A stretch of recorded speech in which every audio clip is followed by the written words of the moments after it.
leo lên sức lại đậm mồm đây đậm mồm đây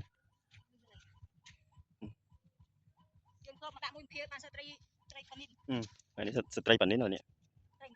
trên bridge sai vô mồm mà tay vô đã sai vô đây đã coi nó phăng một trời em sai đây này phăng những chạp ngặt lo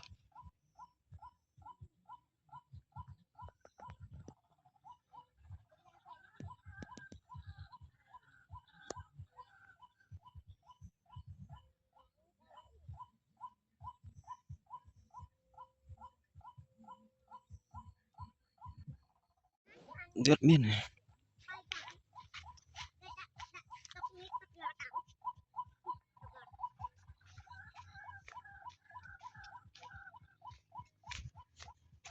rất miên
cọp xì pê cọp xì pê